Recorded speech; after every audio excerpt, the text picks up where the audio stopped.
Writing this review has been the most difficult review I've ever had to write. Even though I finished the game weeks ago, it took me so long to figure out exactly how I felt. When I finished the game, I didn't feel sadness, happiness, anger, disappointment, emptiness, or anything specific like that. I didn't know what I felt, besides having felt confused. For context, these are the Final Fantasies I've played, and these are the ones I've finished. 15 was my first, and I played the OG release before the Royal update, and I knew exactly how I felt when I finished it. It was my first Final Fantasy, and my thoughts and feelings reflected that. After that, I played the first game, which was just satisfying to conquer something that old school. It felt like the odds were constantly against you, so when you did triumph in the end, you really felt it, even for how basic that first entry is, or say, standard setting over basic. When I started 7 Remake, I had very low expectations. I thought it was just some cringy anime bullshit, which is partially true. But I was absolutely floored from the minute I started, and I got into the combat, the story, the characters, the world, the soundtrack, the visual fidelity. This made me a true Final Fantasy fan, and I look forward to Final Fantasy VII Rebirth, and I still need to play Crisis Core. Final Fantasy X is the one I've played the most recently, and when I finished it, I was very upset. I was upset that I hadn't played it sooner. It's my second favorite Final Fantasy, and I didn't even do anything past the main game, because there's an assload of content. And I played the original PS2 release, so not even the re-releases with the most content.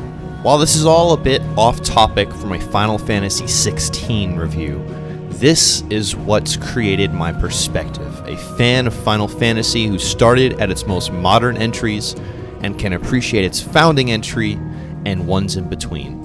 I'm very familiar with the evolutions that took place in between this series' narratives that I've participated in. I love Final Fantasy. So next thing you know, what felt like out of nowhere came the announcement for Final Fantasy XVI. While nothing was really known when it was announced, this was unbelievably exciting for someone who had just recently become a fully fledged Final Fantasy fan. And it was appearing to be darker, much darker, and more serious for lack of better language. More trailers and info would come out as usual, post the game's announcement. But there was a few things about this title. It was being led by the legend Yoshi P, or Naoki Yoshida, the man who managed to save Final Fantasy XIV and the entire franchise through his lead. That's a whole other long story I can't get into, but there's a great documentary about it. I'll put it up on screen in the description. So again, a bit off topic, but I tricked you, it's not. With him leading development on Final Fantasy XVI, there's a lot of confidence and hype starting to build. This is what started to shape expectations. And on top of that, they reassured it wouldn't be a long wait to release like past titles. Final Fantasy and really Square Enix games were becoming notorious for their long, never-ending development cycles. Final Fantasy XV took about 10 years to release and saw title changes, directorial changes, and fundamental design changes that without a doubt are very clearly visible in the final product. And fans noticed, and many were left disappointed by 15's release. Essentially, things couldn't be better for 16's development as far as the public knew.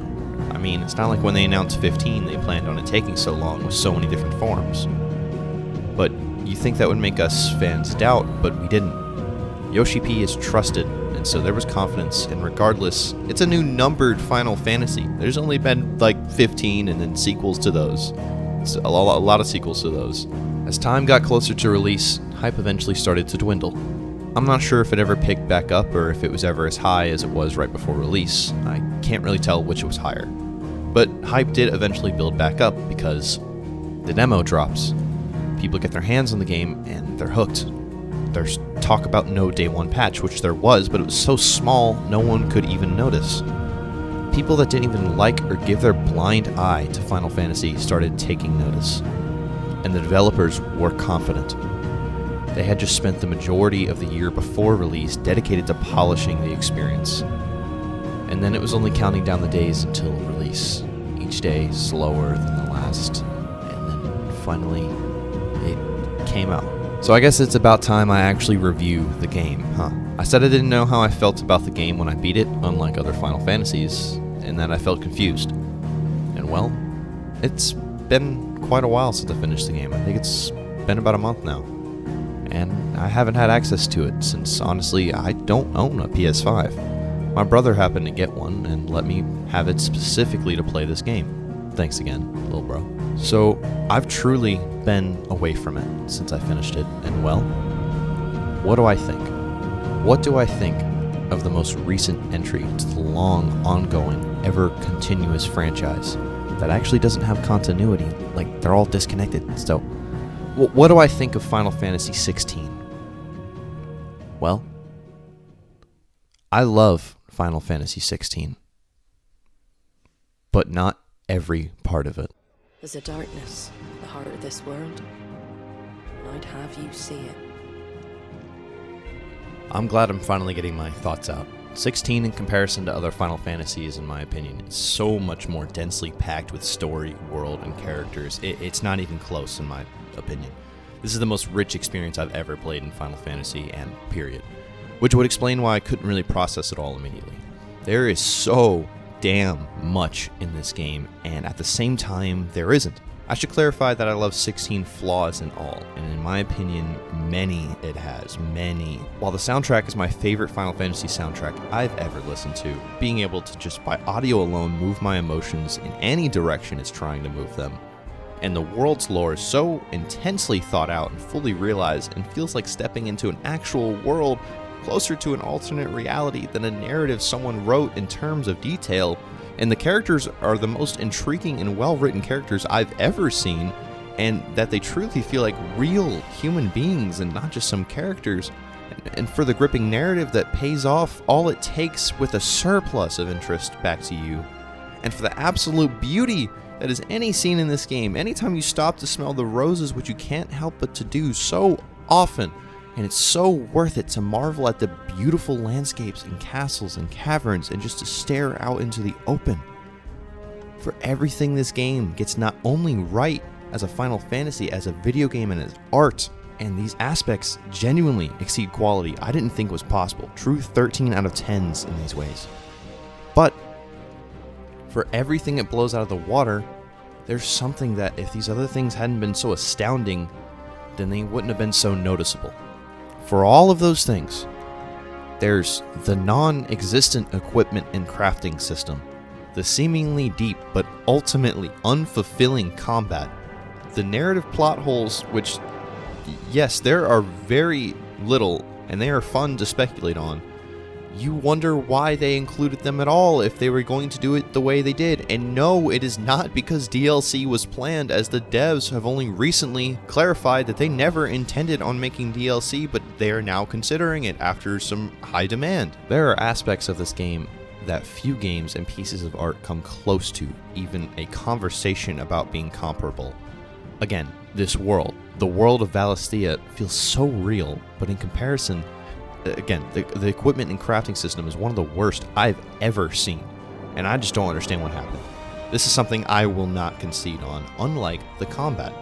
The combat gives you a lot of options, and if you know what you're doing, you can pop the fuck off and push the combat system to its limits, and just break it wide open if you know what you're doing. But I never felt motivated to get that good because there's no reason to. A bare basics understanding of the combat system is more than enough to breeze through the base game and even all of the extra content in New Game with ease. Not to say that it didn't enjoy fighting, because I did, and I'm not someone who believes the game should be turn-based. That's just stupid. These are AAA games, and the majority of people, when they hear turn-based, say, nope, never mind. When I was talking to people about this game, they'd go, oh, that turn-based shit, and I had to go, nah, it's chill, it's like action now. I should probably explain everything from the beginning, but before I do, I just want to put a little disclaimer about spoilers. When I get to spoilers, I'll let you know. If you have a PS5, I just recommend you check out the demo and see if this is for you. I highly recommend you just play through the demo, or the entire game if you can, just for yourself. I think it's an experience worth going through, if that's what you're looking for. If you're looking for a recommendation on the game, I recommend it. There are some big flaws, but I think the narrative is a really good time, and I think this game is a beautiful piece of art. But if you're like me, and you don't have a PS5, then we get to bitch and cry about it. So yeah, I'll tell you when we get to spoilers though. But buckle up your chuckle nuts, because I got a lot to say about this game. So I'll put timestamps in the description and make chapters so you can watch it in parts.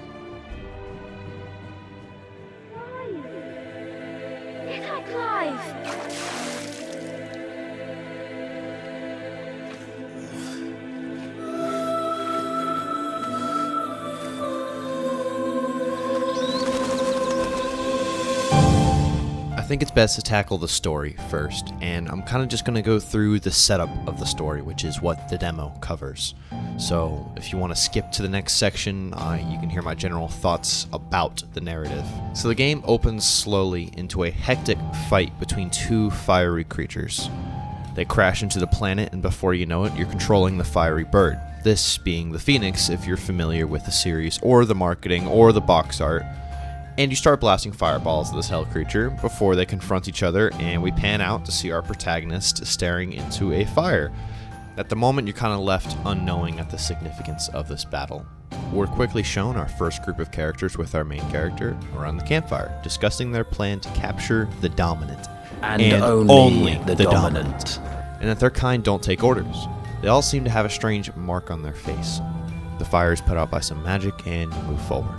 This is where they give you the basic walk-in camera tutorial, and you move through the area, watching from the shadows this large-scale confrontation. Soldiers storming into battle, riding giant birds, launching magic shots and full-on magic catapults. Blood being spilled everywhere. Then cut to the important-looking people sitting around a table discussing tactics and such, politics, and motorboating. Fast forward just a tad, and an icy goddess emerges, launching bloody icicles across the battlefield. Next thing you know, and a Titan emerges from the ground, destroying everything around it. Your team is left to navigate the rubble sinking into the planet, although your whole team couldn't make it, as in a flash, one of them is reduced to a stain on the rocks. Your main character tries to go back before, seemingly, your captain grabs you, calling you Wyvern, and reminding you that you don't get to die here, right before you black out. Cut back to the past, 13 years ago, when Wyvern was known as Clive Rossfield, the Prince of the Duchy of Rosaria, a small little kingdom on the west coast, and you're training to be the first shield. And this is a good spot to mention how much is actually happening story-wise. It sounds like a lot worse sped up like this, but for the sake of not being here for hours, I'm trying to cram it all in.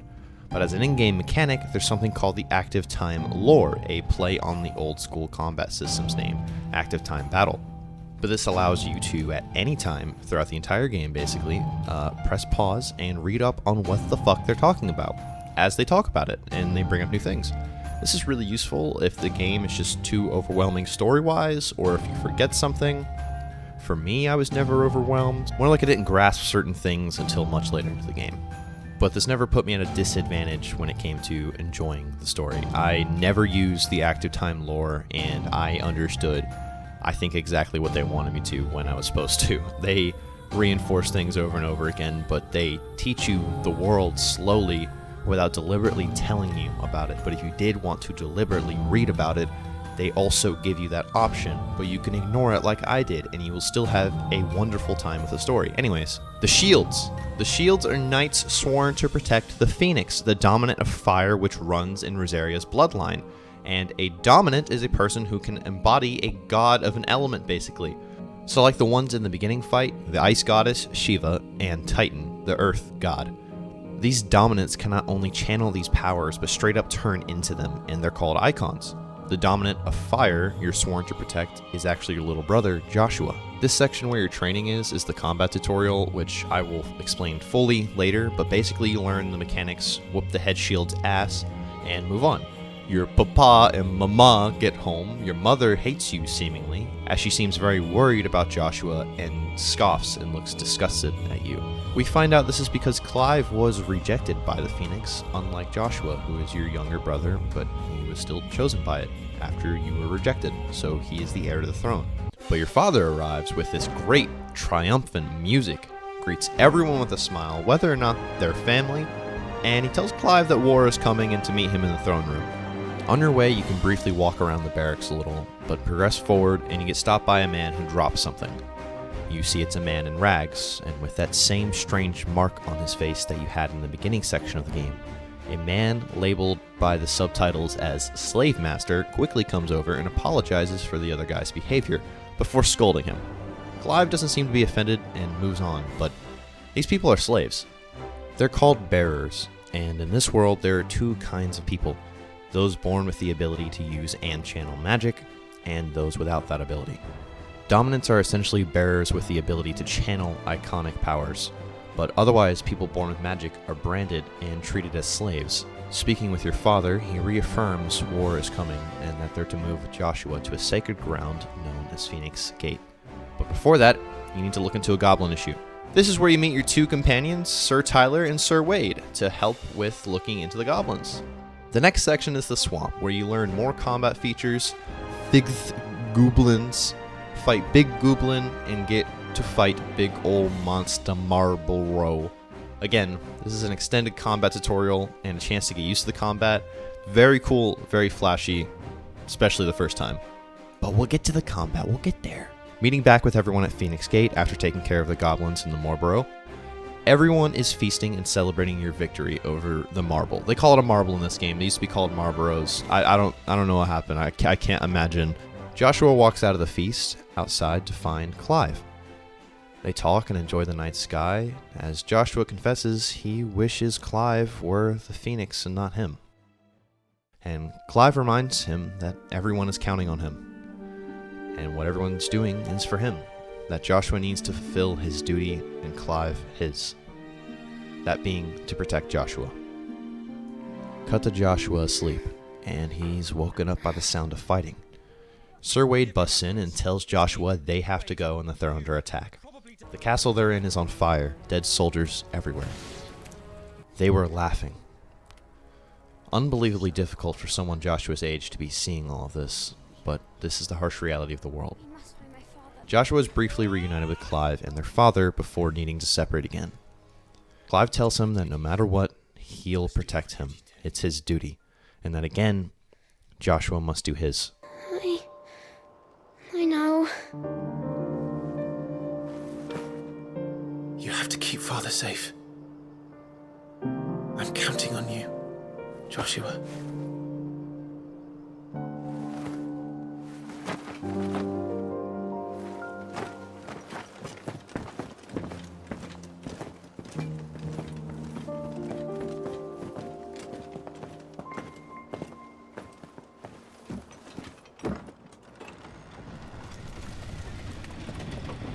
Joshua and their father, Elwyn, take off to leave, and Clive goes to take care of the enemy within. Taking control of Clive again, you navigate through the castle, slaying the intruders and walking past dozens of dead bodies. Everyone's dead. You're met at the end by a dragoon, a knight who specializes in jumping and grand entrances.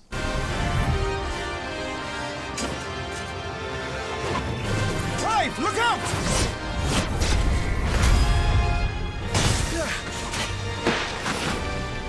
May I have this dance? Slaying him reveals something far worse. He's bearing a Rosarian sash given out just the other day. The enemy is within their numbers, and they need to hurry to the king. So for these next couple of scenes, I'll just kind of talk in between, but I think it is vital that these scenes play without my interruption, because they speak much better than I could trying to describe them. So here's what happens next.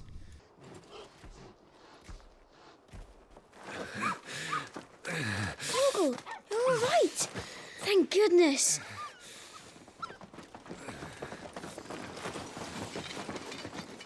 Your Grace, is everyone safe? For the moment. We ride for Roslith to rally our forces. I will need your help to see Joshua safely back to the capital. On you get, Joshua.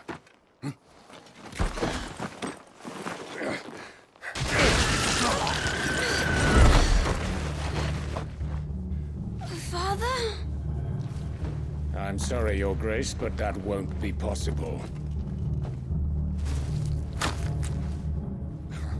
You honorless snakes! Stay back! I'm warning you! Run, Joshua, run! No! Hey.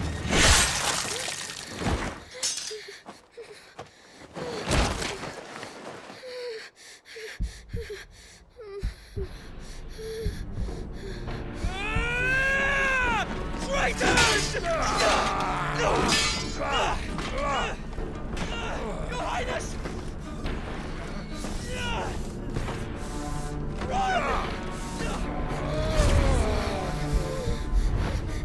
You must do your duty too.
Phoenix! Joshua! Lord Murdoch! His Highness! Joshua! Stop this! He's lost control. I have to do something. I have to save him. No, my lord. Fall back. Climb!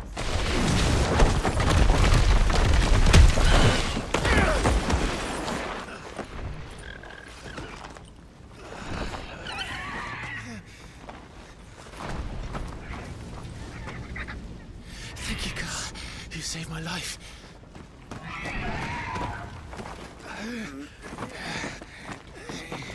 Get her on her feet and run. Please.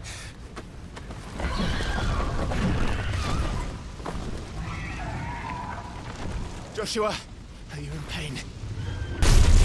Not now. Come on!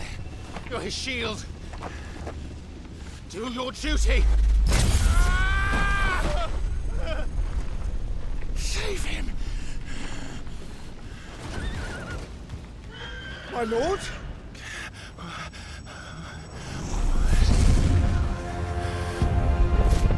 What in the name of...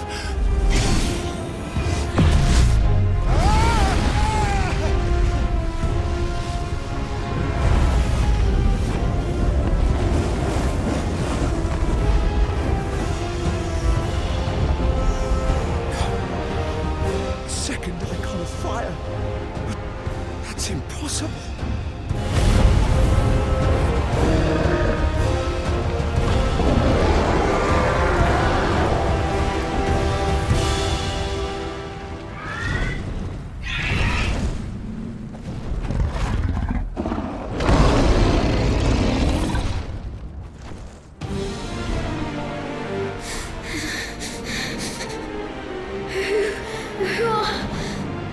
Who are you?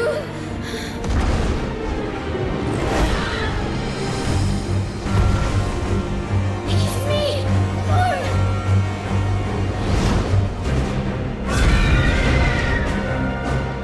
Leave me alone!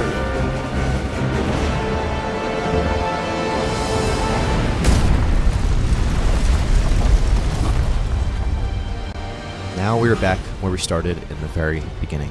With all of the context and the sorrow, we pick back up.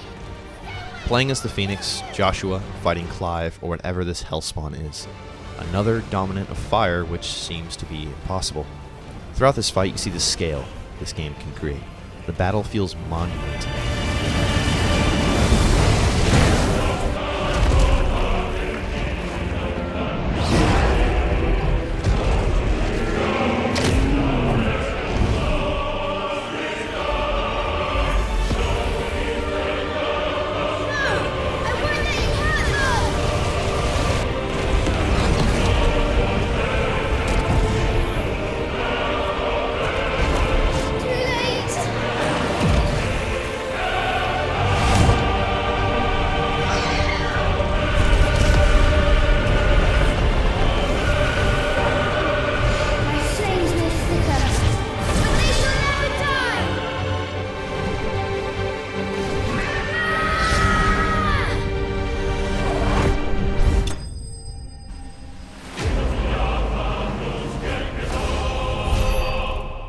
After some back and forth, damnation, and even rebirth, this is how we wrap things up. And again, I'm just going to let the game speak for itself here.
I'll kill you!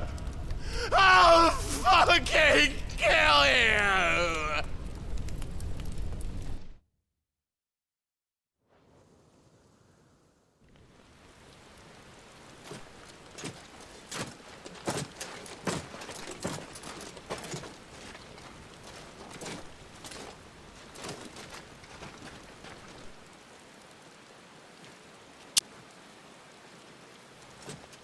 Please!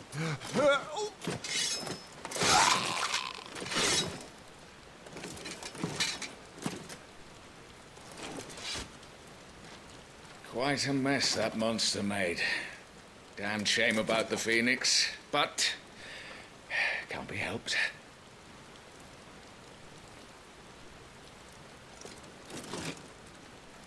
Oh, my condolences, Your Grace. Is there aught we can do? Haven't you done enough, Captain? Joshua was my world, and now he is gone. I can only pray there will be a place for me in the world his radiance seeks to create. I see.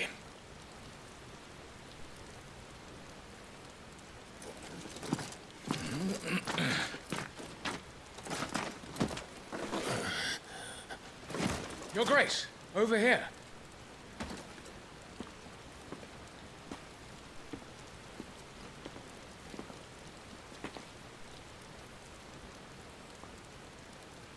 The rubble must have protected him from the worst of the flames. Shall we take him prisoner? No need for that. Kill him. Wait. As my husband never tired of telling me, he is a fine soldier. I'm sure he would make an excellent addition to the Imperial front line. All in its right place.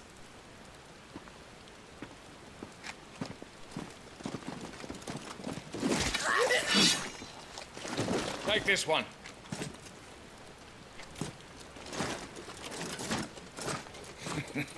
Chin up, lad. You're going to be a soldier. Joshua.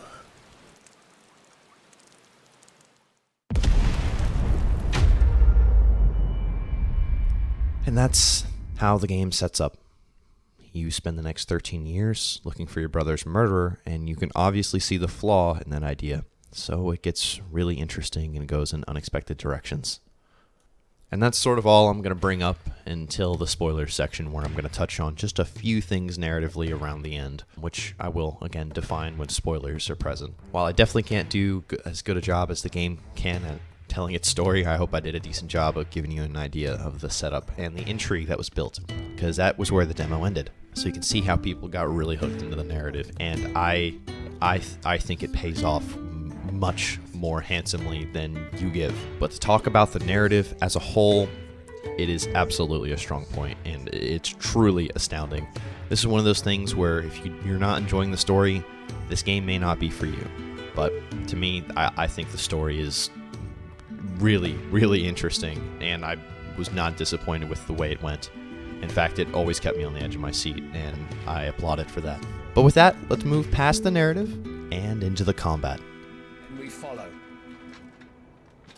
We're down a man, Sergeant. If we return without Shiva's head, our fate will be no different from Biast's. Well, if you're not cut out to be a shield, there's always work for you in the stables. Unless, of course, you think you can defend your master while sat on your arse in a puddle of pig swill.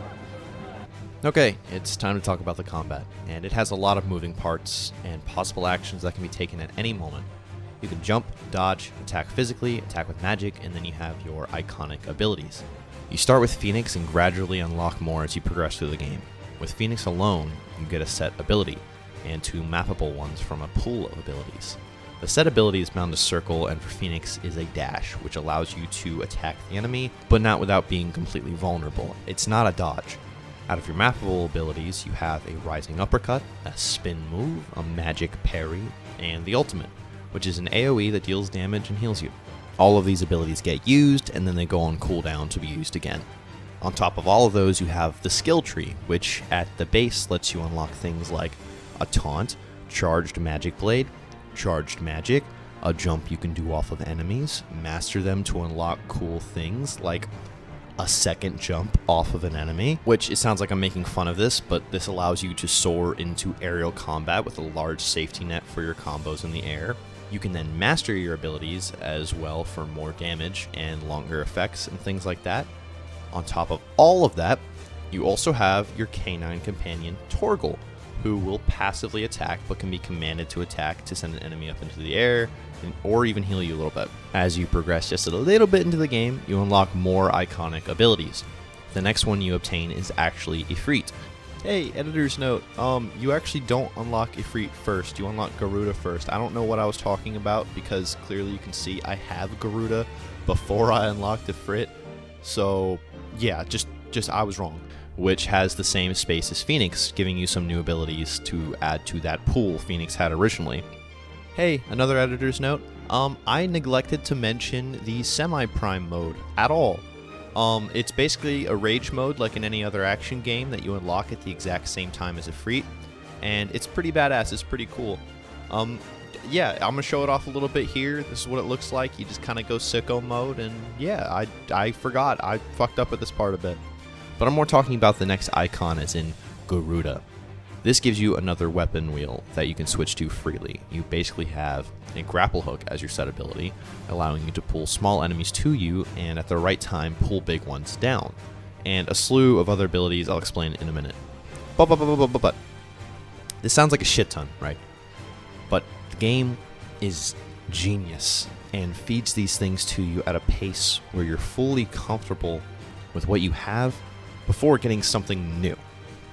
And truthfully, you don't really need to control Torgal that often, and if need, there's a ring you can equip that controls him automatically for you. But the abilities seem like a lot, yeah? No, not remotely.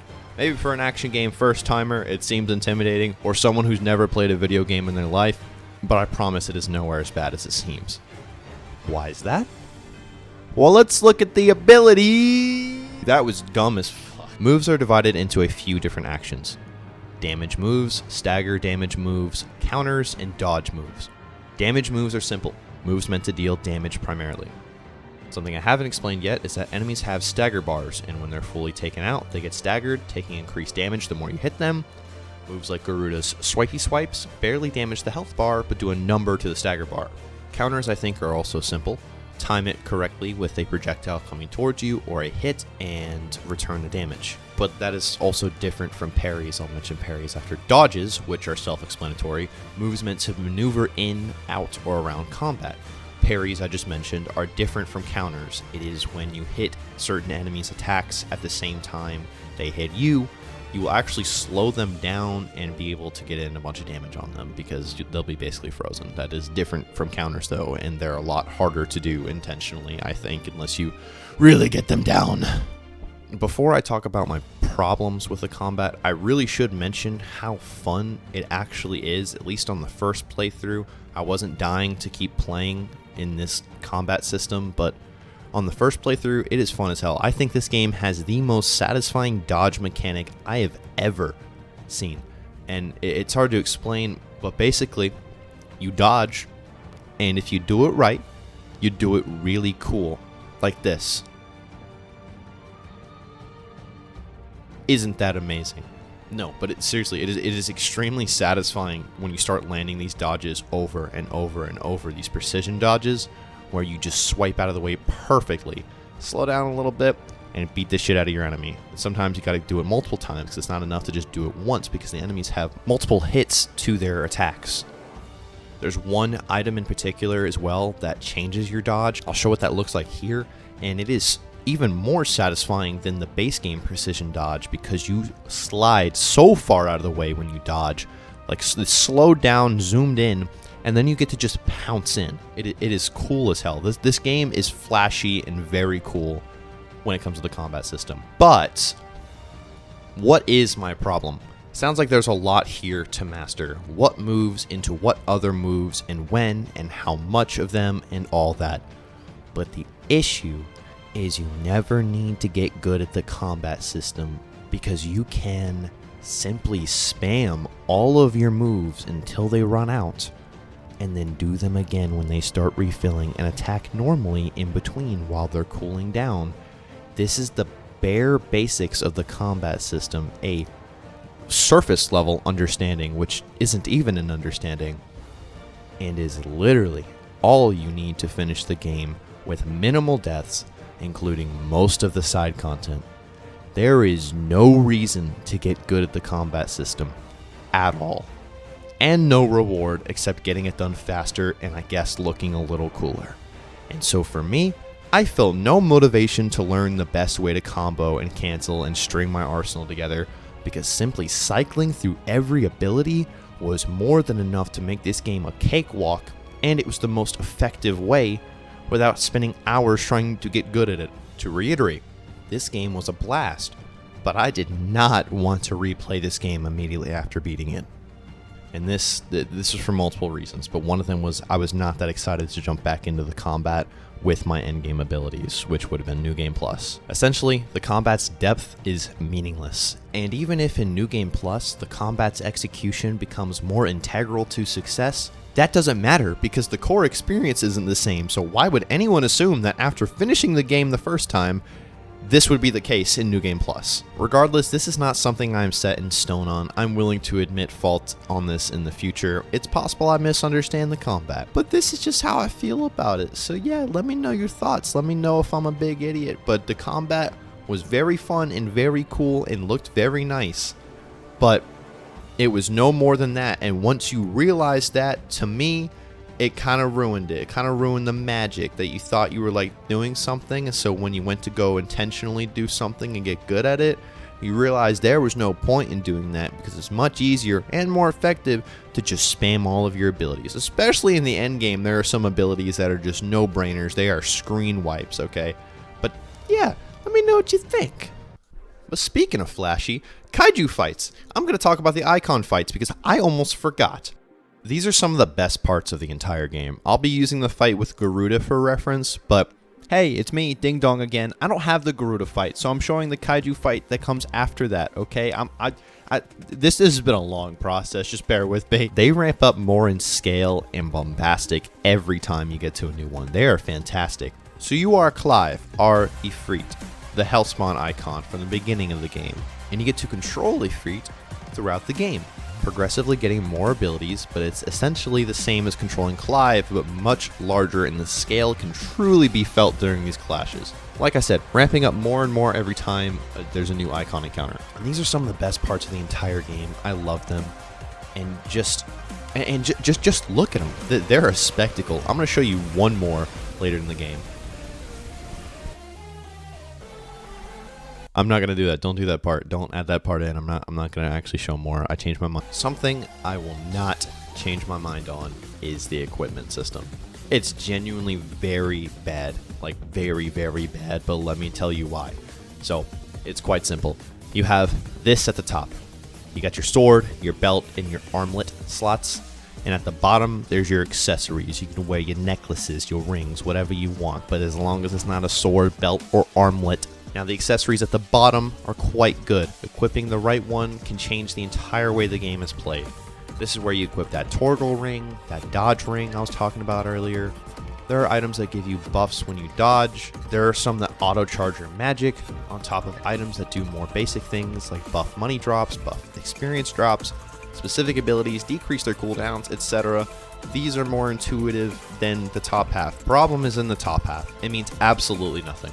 All changing these top three does is affect the number of defense and damage you have. That's it. And the problem is, there's never any sort of decision when you replace these. There's no rare sword to hunt down. If there is, you already have one better, and you always pick the sword with the highest number because it's the best. So often throughout the game, you unlock 2 or more new swords to buy, but why would you ever buy the weaker of those 2 new swords when one is literally just worse than the one with the higher number? You can craft new swords, but if you do all of the side quests as you go, like I did, new swords will unlock that are immediately already outclassed by the ones you unlocked from the side quests. And earlier about the 2 swords unlocking at once, it's not like you're going to buy the cheaper one because you can't afford the big one yet. You have so much fucking gold you don't know what to do with it. It's nice that the side quests paid off a little bit, but the new sword I just unlocked means nothing. There's a point at the end of the game, I'm not going to show it, but if you did the side quest, the big climactic moment that you just finished means nothing when it comes to that new sword, but you have to craft it anyway to get the later better good sword. But this is not complicated. You literally pick the one with the bigger number. If your sword has a higher number than the one that just unlocked, then you don't buy the one that just unlocked. There is no reason to do that. There are no abilities on these swords. To me, you might as well auto buff your sword. Why are you giving me the decision to buy different swords when there's no real decision? They don't do anything different from each other besides give you a higher number hit damage. Those swords you unlock at climactic points that you have to craft, they're kind of based on the element of whatever that climactic moment was. You fucking figure it out. Maybe you get a wind sword after defeating Garuda. But there's no elemental combat at all. Now, I know this isn't a turn-based RPG, and I've said that would be stupid, but there's no elemental combat. Fire attacks do the same to every enemy type, even if they are made of fire. So because of this, the swords have no elemental bonuses, and for whatever reason, they don't even have abilities. They don't have any abilities like the accessories do at the bottom. How do you have rings with abilities, but your swords don't have any? The swords could have had abilities that go with certain icons, even just a damage boost, like, oh, the wind sword boost Garuda moves by like 2%. That would have been better than nothing, because it would have gave you a bit of decision making in what sword you were equipping, other than, oh, yeah, that one's got a better number, I should just use that. But I digress, because the equipment system is nothing. It doesn't really affect the gameplay besides being disappointing. So if that's something you were looking forward to, or any type of elemental rock, paper, scissors, do not get your hopes up, because they straight up do not exist. There's no, I would just say there's no equipment system in the game. It doesn't exist. And you know, I think I get it. If there was elemental combat, it would make combat tricky, simply due to if you needed, say, if you needed a fire ability, but you didn't have the fire icon equipped, you can't exactly change it mid-battle, so you would just fail, be forced to go back to before the fight, and I guess next that you need fire and hope it's right. But that has nothing to do with the swords being lackluster. I just straight up don't forgive that. I do not understand why the swords are such a non-mechanic. It makes no sense. Whatever. In my opinion, the equipment system is just legitimately bad. It's very bad. You can't change my mind on it. The combat, maybe I'm just stupid, but the equipment, you can't say it's not bad. It sucks. Okay. Next section. Clean transition.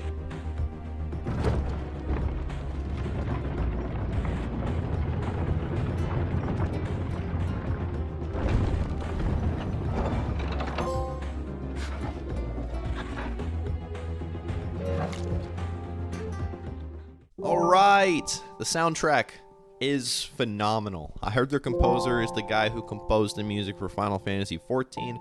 I don't know any hits from that game, but now I'd be interested in going because gee-ding-damn. Okay, this soundtrack is just fantastic. There are motifs established for characters and settings, like my favorite, for example, in the beginning of the game, in the flashback, the soldiers sing this song.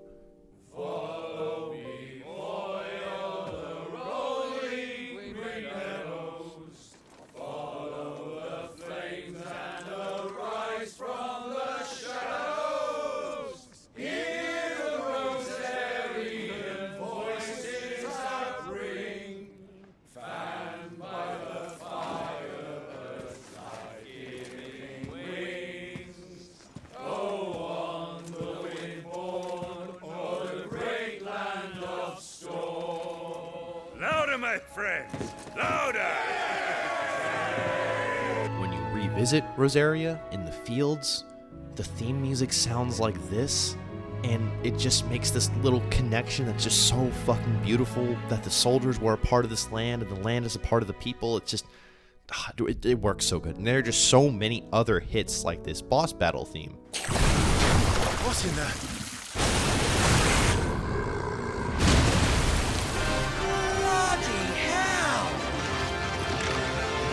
Ifrit versus Phoenix.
overworld theme incorporating the famous Final Fantasy prelude, which so many other songs throughout the game also do.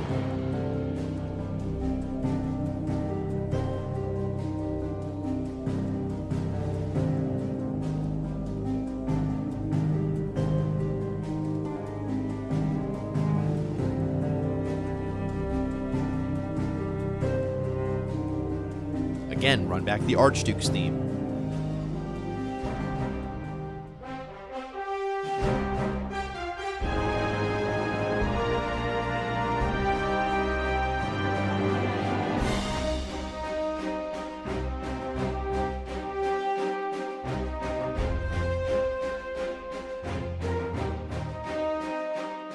And the Icon fight theme hits so hard every time.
There's a lot of different thematic variety when it comes to the music. Soundtrack is great. No complaints whatsoever. It's perfect. You're perfect. Shut up.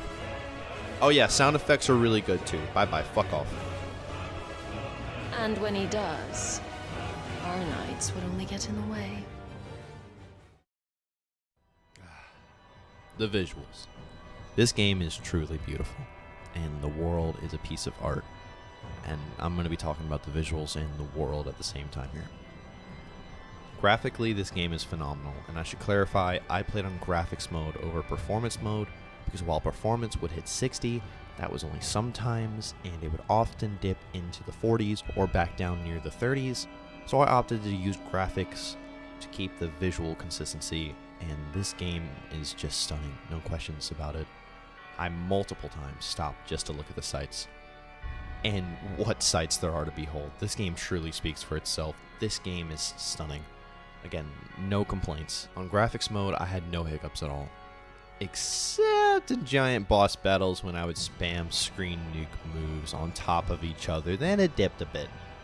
Also, no bugs throughout my entire experience whatsoever.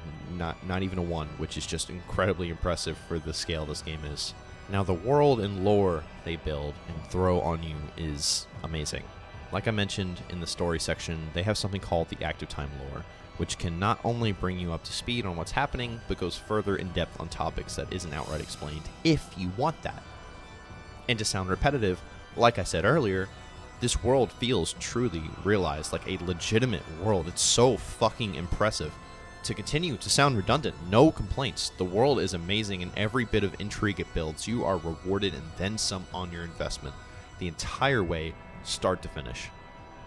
Except for maybe two things, but I'll say that for the spoiler section. Just take my word for it.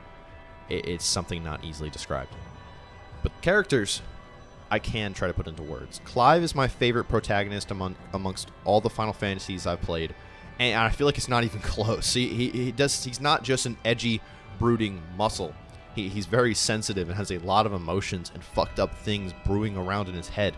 The loss of Joshua, his family, his kingdom, the betrayal of his mother, people coming in and out of his life, his priorities, his reason to live, and he's slowly changing to caring about one thing, one personal goal, to caring about an idea and spreading that idea and just doing right to the world and to everyone around him who he felt has been done wrong.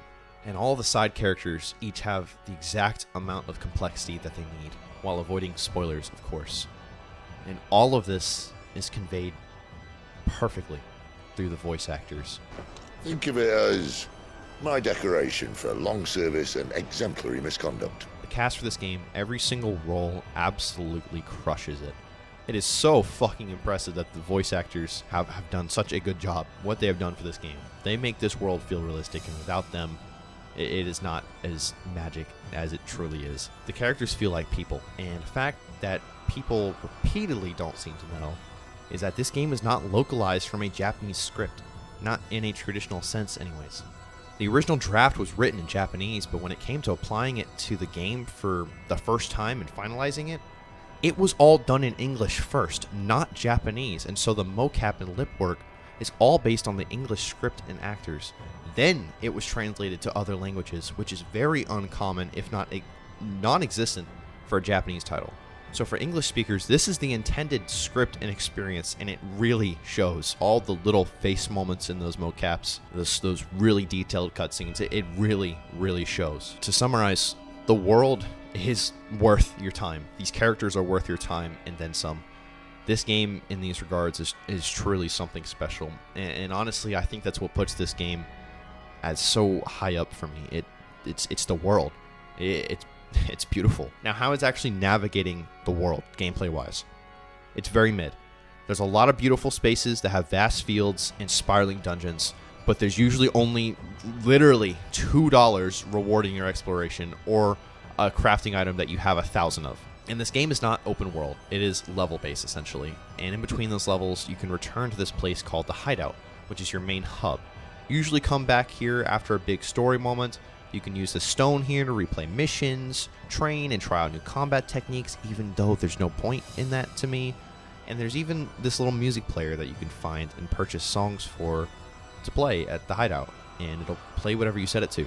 The selection of songs is also really weird, because not every song is available. Some of the choices are weird, like having the boss battle theme, but lacking entirely some of the overworld themes that make much more sense as Hideout music. But whatever, it's still really cool. There's these big open sections, but they're not all largely connected because it's not open world. You run through, fight enemies, and get to progression point and largely repeat this. Diverting to side paths is pretty fucking useless, except for the extra couple dollars and the crafting items. That's it. Which brings me sort of cleanly to side quests. These green motherfuckers. I mentioned it earlier, but I did all of these as I went, and these are largely why the maps are as big as they are. It's so side quests have somewhere to take you, main quests as well, and to this end, I think the world works. I think the world is better off the way it is designed, to have side quests lead you through it naturally at times, but being mostly empty. I think this works very well for the world building. But the side quests themselves, before we get into that, I'll just wrap up by saying the exploration is mid to bad. It's sort of non-existent like the equipment system. The world itself is quite beautiful though. The side quests need their own sections. Let's just get into it. Let's go. I doubt he could have fit much more in his pack. Still no sign of Sid's letter, though. I've come this far. Might as well ask around. Alright, here's a big boo-boo. Side quests. Some of the worst and best parts of the game, going far into both sides of those spectrums. Throughout the story, in between the main quests, you'll unlock side quests. Side meaning they're not required, but I wanted to get everything out of my first playthrough, so I did them. All of them. And here's the issue. They genuinely have some of the best story content in the game. Sometimes. Ultimately, every side quest and main quest is a fetch quest. Go here and either grab this, kill this, or talk to this person. Then report back. This doesn't differ through any of the side quests, and you notice pretty fast what they're all about. As you get later in the game, though, the side quest story becomes quite good. You get payoff for earlier side quest plots. You get to learn a lot about some of the main characters as well, like Blackthorn the Blacksmith, probably the best of the side quests. Other characters as well have dedicated side quest content that pays off quite well. And then there's some where you simply can't be bothered to give a damn, and so ultimately you're running here to do blank to run back to turn in the quest for absolutely nothing. Because unless the side quest has a plus above it, you're rewarded nothing. You get some items, but they're either a few, yes, a few crafting items that you already have an abundance of, or some items to sell for a little bit of cash on top of whatever little bit of cash you got for the quest.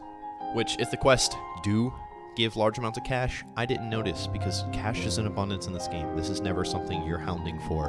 And so if you're not interested in the story of the side quests, you're just doing it to do it and wasting your time. But the problem is you can't tell if the side quest is something interesting or not until you're already doing it and pretty much done with it. So most players will probably do one side quest and go, oh, yeah, that was stupid, and then never bother again. And why would they after doing one? They suck. But what that costs is that later, some of the story of the side quest is so good, it really should have been mandatory, which is baffling when you see some of the main quests that they have throughout the game, or main side quests as I call them. While the main quests don't have this problem usually, sometimes they are worse than the side quest. Like, for example, I will give no context, but simply say the mid-fetch quests. If you know, you know. Because truly, if you know, you know. They're awful and feel like a waste of time and barely amount to anything in the story. And there's a couple other moments like this during the main story that feel bad and boring and like your time is being wasted. They'll be like, go fetch this from this person in 3 different spots. Oh, but when you get there, oh no, you gotta fight something actually. Who expected that? And then they call it a main quest because they put it in there 3 times for the one quest. So the quests can be a low, especially the side quests. And don't worry, there's a fuck ton of the side quests. But there is one good type of side quest that's fantastic. The only downside to these is that there's not more of them. That is the only downside. The hunts for notorious marks are really, really fun. At a certain point in the game, you unlock a hunting board, ranking from C to S, I believe. A brief description of a specific unique monster and where they were last seen. Go find them and kill them and you'll get a shit ton of cash. It's super fun. They're more challenging versions of monsters and rare unseen monsters, and you just go kill them and get a shit ton of money, and they're more exciting to fight. The S rank ones in particular are like the secret bosses basically, except they're not very secret because they're posted on a fucking board for Clive to go take care of. But they're a nice challenge, not only in the fight, but finding them, as the S ranks do not say where they were last seen. They give very vague hints on where they could be, and you kind of have to hunt up and down for them. But that's part of the fun, too, is when you finally find them, it's very rewarding as you get the hardest fights in the game, mostly. Well, one S rank stands above the rest, and I'm gonna show him now. Here he is. This is Svarog.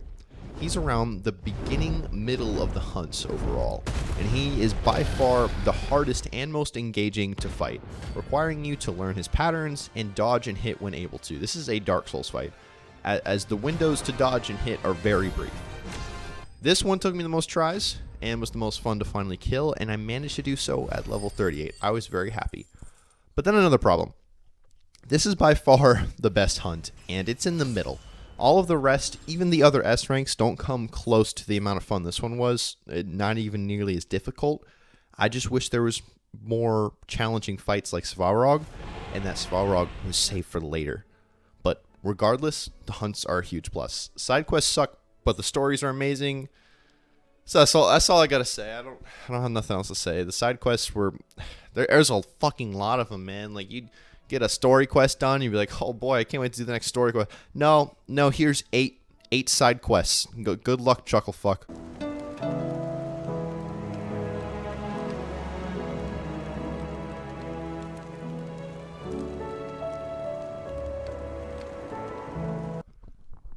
All right, get here close.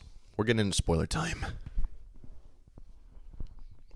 I think I've covered everything aside from my thoughts on the ending and the spoiler stuff. Spoilers as in past the first 5 hours of the game. So this is your last chance. I'm gonna talk about the ending. I'm gonna talk about the ending of this video game. And if you don't like me talking about the ending of this video game, you need to go. You need to skip to the next section, because I'm going to talk about the ending of this video game. You don't want to get spoiled because this is a good story, okay? Just skip ahead. All right, last chance. Spoilers for real. So, story problems. Leviathan. That's my biggest issue. Leviathan is one of the I believe, 7 or 8 icons. They said it in the beginning. I don't remember or care. This is my biggest issue. Leviathan exists and is not in the game at all.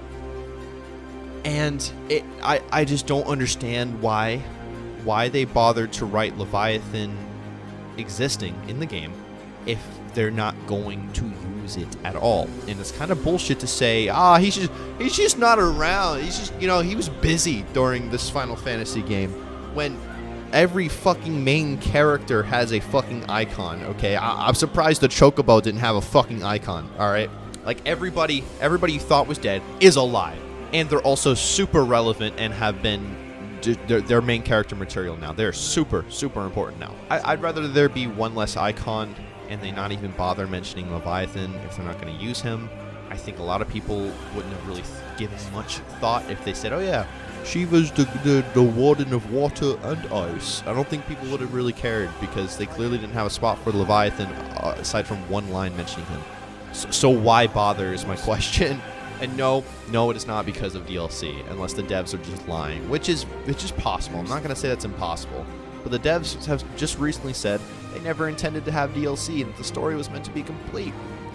But now they're considering DLC, and where would Leviathan fit into the game after the ending? I have no idea. Which brings me to the ending, which I think has grown on me, but it's still a little frustrating how open-ended it is. It really is growing on me, though. I'm reading this now, and I really do like the ending.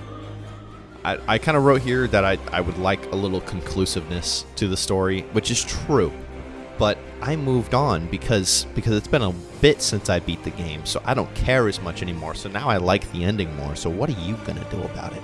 But seriously, the ending leaves things very open and doesn't really give you a conclusion besides you did it. You killed the bad guy. At what cost, though? A lot of cost. Maybe. We don't really know for sure what was cost, who's dead and who's not.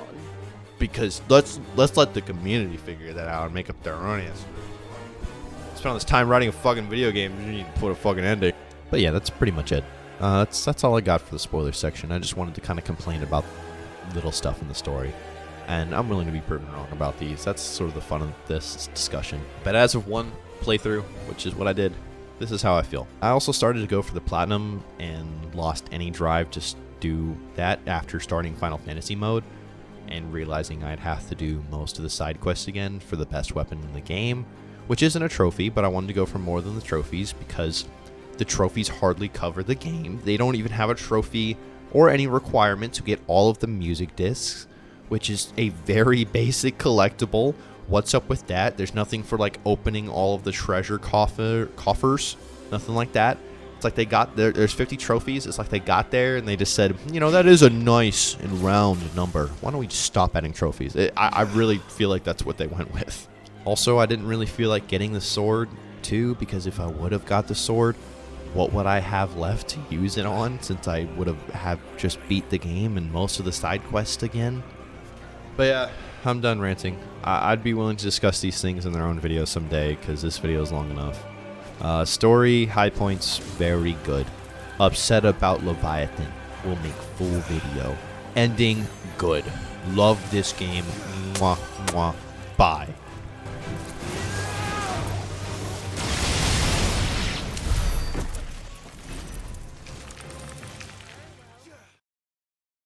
Okay, I think I've covered everything. I got all my thoughts out there, and like I said, I love this game. To me, the combat is fun, but it just falls short when it comes to the diving side of the pool. The equipment system is awful, but doesn't really get in the way of the game. The side quests are parasitic, but sometimes the story of them is very rewarding and better than some of the main quests. The world is beautiful, but is mostly empty unless on a quest or searching for a hunt. But because of that, the world feels real. Every town is full of people full of their own hopes and their own problems, all with a story to tell, even if they're not all interesting.